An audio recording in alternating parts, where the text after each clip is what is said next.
The Maine coast is a collision of primal forces. Melting glaciers shape this place, where land meets sea, where ocean spray ascends into the evergreens, and salmon still return to where they were born. Here, the Abenaki people carry on their ancient relationship with the land and water.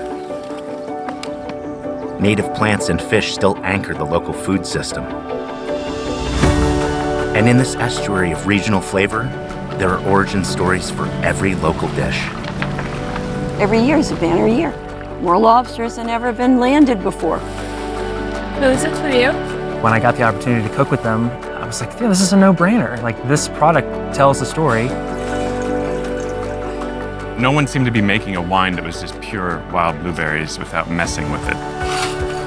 The harvest from these salty barrens, hills, and shorelines unites a community dedicated to this work. Your next favorite flavor in your kitchen.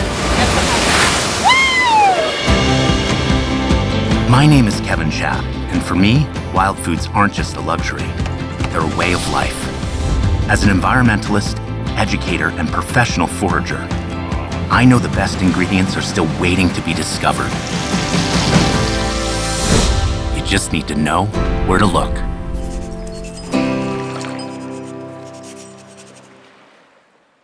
Wild Foods is made possible by generous support from the Vermont International Film Foundation, bringing the world to Vermont through film and supporting filmmakers in Vermont and beyond for 40 years.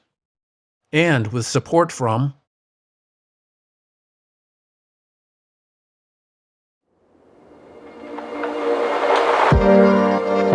In these woods, within these waters, are the remains of the once great New England Atlantic salmon runs. Naturally spawning salmon return home to just a handful of rivers along the Maine coast. One of those is the Duck Trap River in Downeast Maine.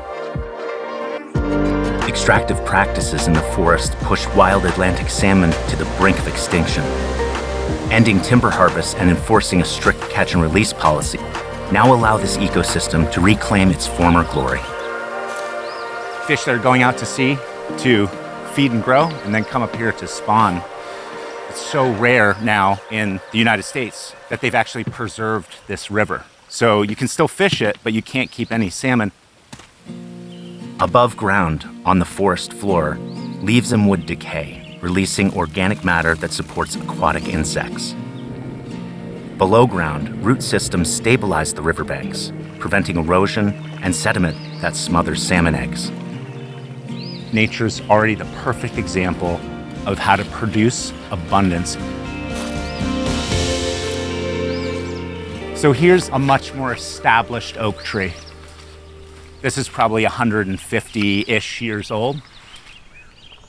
In the fall, it will drop its leaves, which will come down and they'll start mulching into the soil, creating a humus or humus soil that releases humic acid, super important in the health and vibrancy of a forested landscape.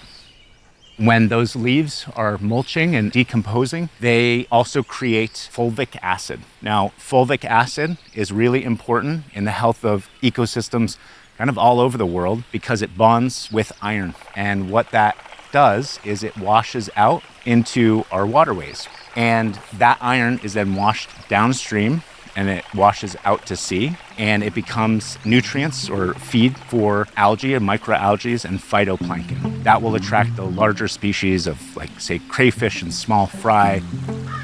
That's a really important process in a process called upwelling. The miraculous thing is it's all starting right here in the forest. When we are preserving and stewarding our forests, we're actually also protecting our oceans. One of the reasons that Maine has some of the best seafood in the world is actually because it has the densest forested landscape in the Northeast. So we're seeing through conservation efforts and collaborations and stewards of the land, we're seeing these forests come back to health. It also then brings in the larger feeder fish, everything from dolphins to whales to sharks. Being right here next to the Duck Trap River, probably a likely reason why we still have that run of Atlantic salmon happening here is because there's so many micronutrients that are leaching from this oak tree right into that stream right there. Mother Nature stewards herself. She doesn't need any inputs to do it. She's already doing it all by herself. And I think that that's a really good thing to remember when we're talking about our food too, right? Is like, we don't need all these chemical inputs, right? This is exactly what we're doing out here today. We're exploring some of these examples that might be clear indicators to how we can reinvent our food system and our relationship with the natural world. While we've lost the wild Atlantic salmon out of our modern food system, for now, indigenous peoples of this land still maintain and harvest one of the last wild and bountiful foods left. These are Maine's wild blueberry barrens. It's a sacred land the Passamaquoddy people fought to protect. They no longer harvest wild salmon from Maine's rivers, but with the help of researchers and private industry, Passamaquoddy continue an ancient harvesting tradition. Get underneath the bush and pull it back. Yeah. That's the best way because you're getting all the berries off the vine. Pull back, just lift up. Market pressures make it harder for the Passamaquoddy to maintain their traditional methods. Shortages in the workforce mean less hand raking, which separates the traditional stewards one step further from the land. Boy, I would imagine doing that all day. Right. Yeah, wow, that's impressive. 12 to 14 hours a day. Holy cow. Woo. I'm already beat. Yeah. These guys are out here all day. I mean, average raker, probably what, 60, 80 boxes a day, John? 80 boxes a day. 80 boxes a day? When it's really good, you guys can get 150, yeah? In one day? Yeah. I've had guys get 200. I did a half a box and I'm exhausted. This ancient technique is employed on lands that are too steep for the mechanical harvesters and ensures a much higher yield. Whereby mechanical harvesters lose about 30% of the crop, a well-trained hand raker can harvest nearly all of the berries from a specific location. Here in the low-to-the-ground forest of berry bushes, sunshine and nutrients from the soil become flavor that's unique to each plant. So you've got a mouthful of different flavor, which is nice. Lily Calderwood, a professor at the University of Maine, leads the world's only dedicated team of wild blueberry researchers. She's on a mission to translate the sacred relationship between the Passamaquoddy and this fruit into modern terminology. That way, it can be explained to future generations through horticultural science. I noticed today when I was walking through and just picking different blueberries, they had distinct flavors, which is kind of amazing.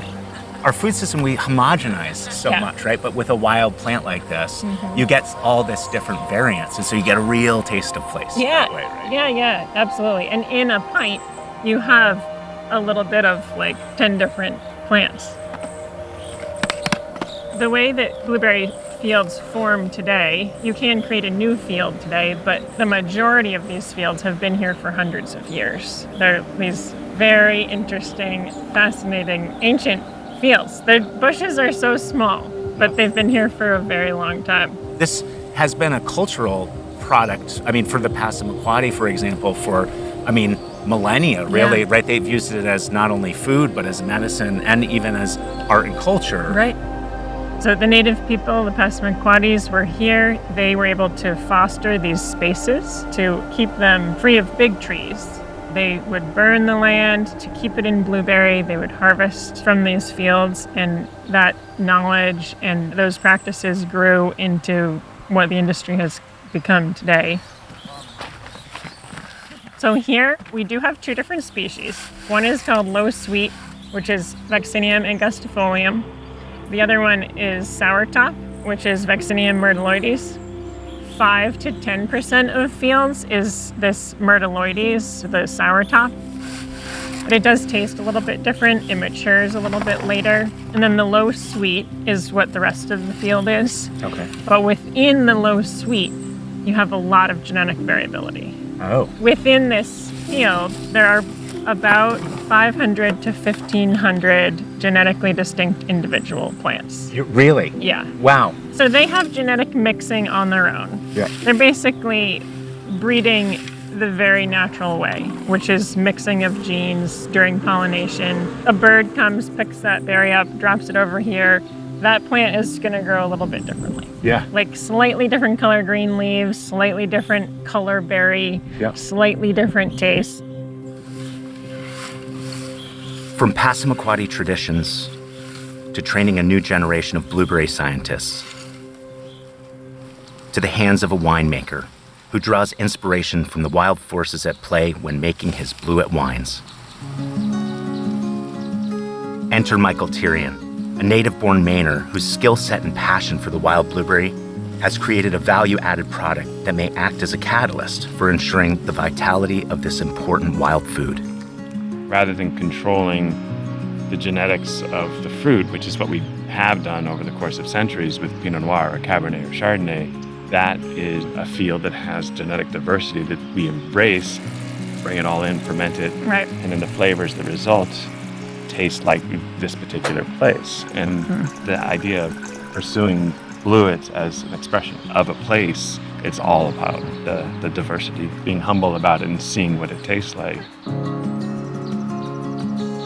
Why does this wild blueberry grow here? Like there's no organic matter in the soil. It's just a pile of sand and gravel. How does it do that? Like they create their own organic matter. How? By dropping their leaves, and that creates a layer of organic matter just like the forest. And that organic matter is only 1 inch to 2 inches thick. It's the highest organic matter of any agricultural field. And that's where the mycorrhizae live, integrated with the roots. In the life-giving network of relationships along the Maine coast, human ingenuity and intuition about setting sustainable limits plays a crucial role in keeping this place in balance. Nothing makes me prouder than saying I'm a fisherman. Self-identified lobsterman and author Linda Greenlaw explores the market value and mythos of the Maine seafood industry in her books The Hungry Ocean and The Lobster Chronicles. We have laws that no other state has that catches lobsters. You can't keep the big lobsters. The lobster has to fit the slot. Can't keep the small ones, can't keep the big ones. I credit the fishermen in the state of Maine for being good stewards. And I credit the state of Maine just in general for doing such a good job. Every year is a banner year.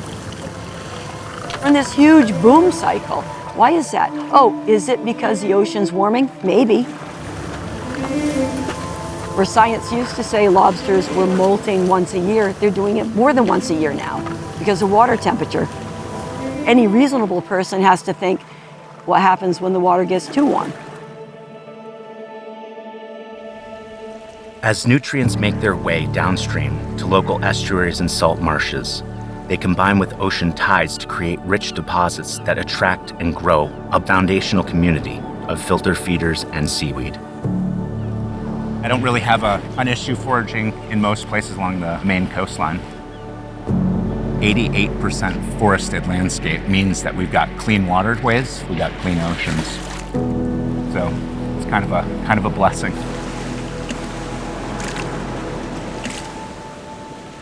Mostly seagulls are picking these over, so like you can tell when these mussels are okay because they're still attached to the stony bottom. So you actually have to tear their beards, and that's how you can tell they're good. And then of course, when they warm up, they'll open up. You can tell if the mussel inside it is good by smell and also by sight. Blue mussels, horse mussels, and little black mussels filter feed while surrounded by more than 24 species of seaweed. So, sea lettuce right here.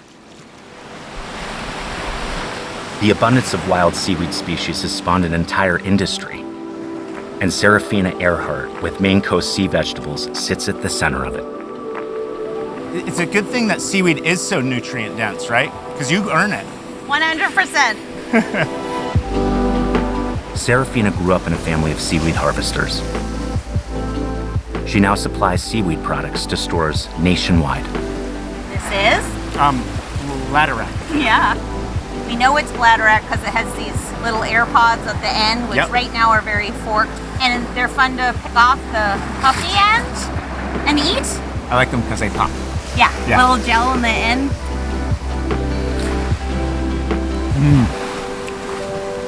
It's a texture thing for me, completely, right? Like that pop in your mouth is so good. And it's subtle. Like the flavor is super subtle. It's like a little sweet. There's definitely a little ocean in there. Yep. So there's a really beautiful piece of nori right there, of laver. Yeah. That's not the sheets of nori that you get, right? Nope. Whole plant. So that's dulse. Oh yeah, I love that. Like other species of seaweed, dulse is an excellent meat substitute because it's packed with protein, amino acids, and rich flavor. Your next favorite flavor in your kitchen. Woo!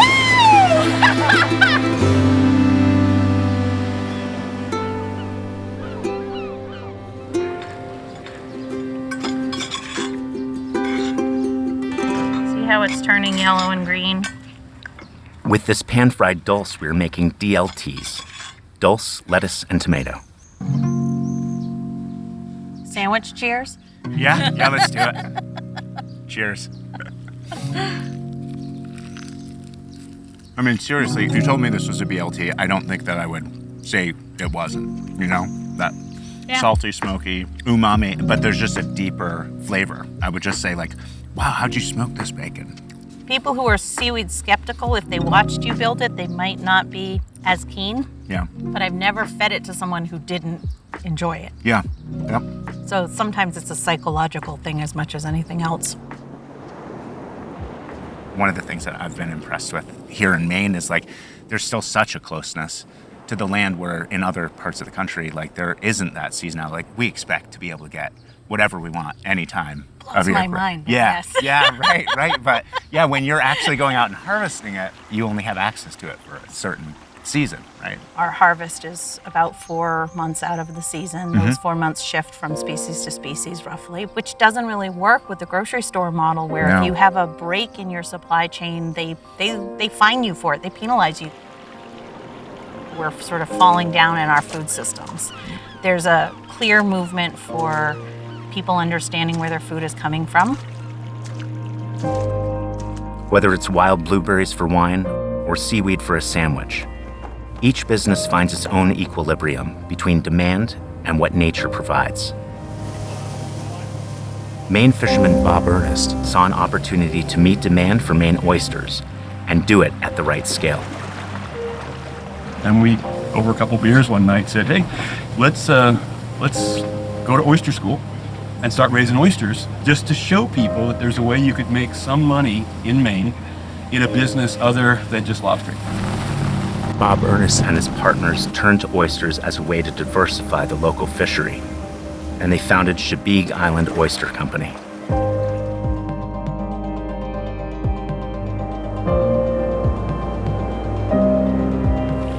There's this symbiotic relationship happening on the island. That's what I'm learning about Chebeague, right? It's like it is this like small community of folks trying to figure out how to maintain like all of the stuff that you go into a society, right? And still maintain the past.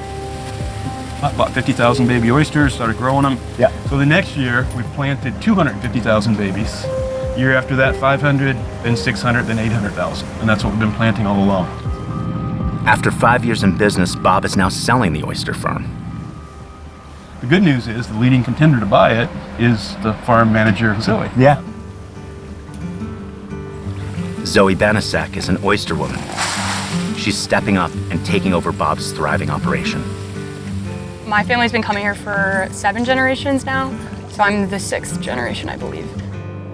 My family's been here since the late 1800s, so yeah. No, I love it.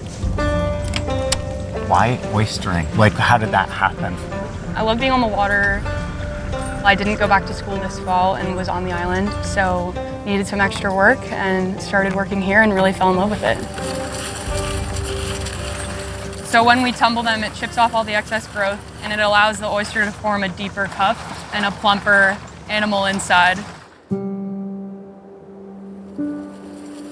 Our farm is in somewhat of a unique location, so it's in the intertidal zone.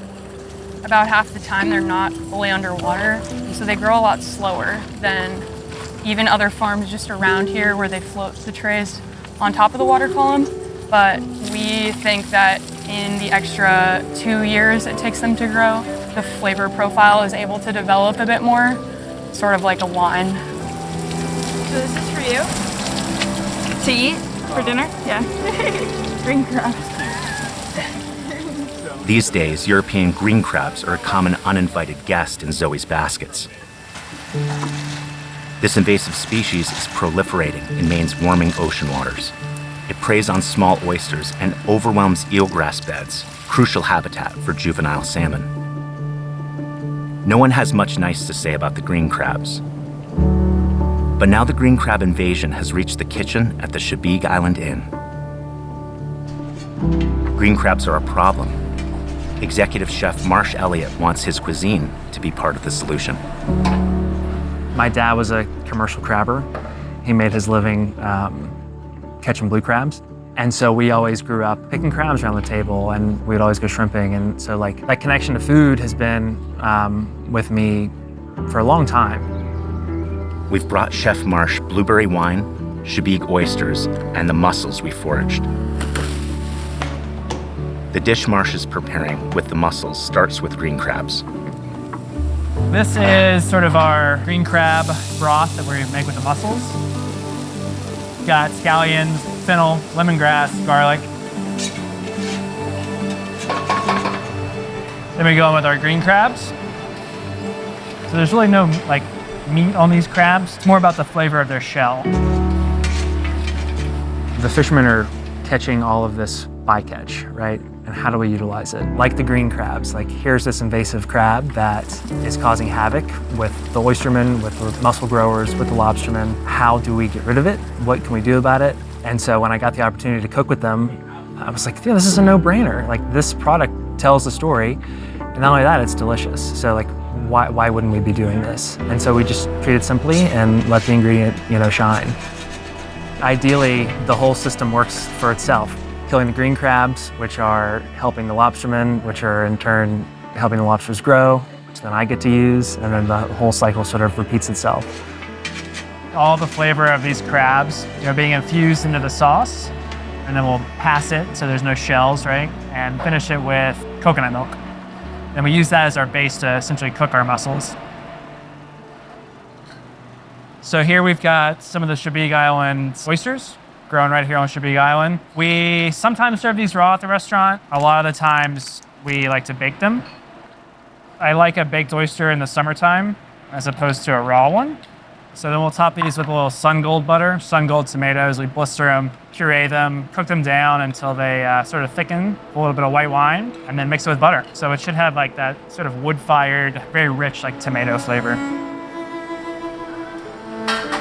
We recognize that like all the work that's gone into like that single oyster that's been at the bottom of the ocean for the last 3 years, and it's been tumbled and it's been worked over and it's been looked after. And so for us to like receive it through our back door and treat it poorly would be to like disrespect the people who grew it and took all that time, effort, and energy into like sustaining it. So the oysters we top with a little bit of house-made prepared horseradish. So kind of playing with that like classic like tomato and horseradish cocktail sauce, basically.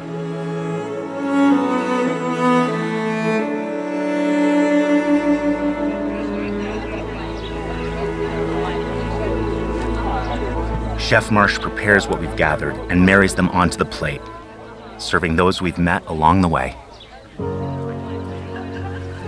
I did want to take a moment to just thank everybody that's been involved with this episode. I knew nothing about oysters when I showed up. I knew nothing. I love eating them. I had no idea how much work goes into that. Okay, here's some food. Let's eat. And to you for doing this. Salud, salud.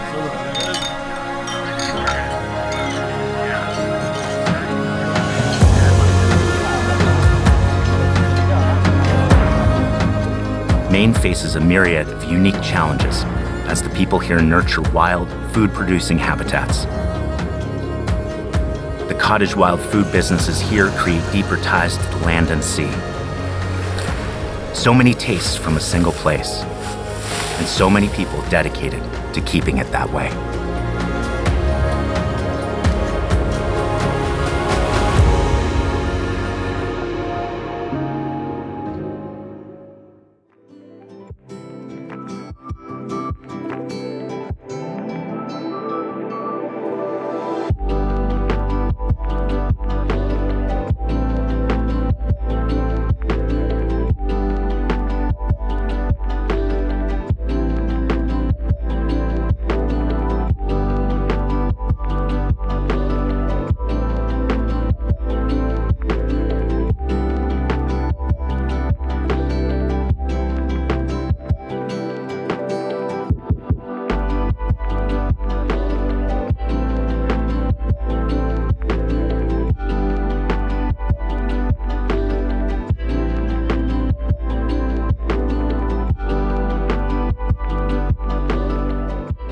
Wild Foods is made possible by generous support from the Vermont International Film Foundation, bringing the world to Vermont through film and supporting filmmakers in Vermont and beyond for 40 years.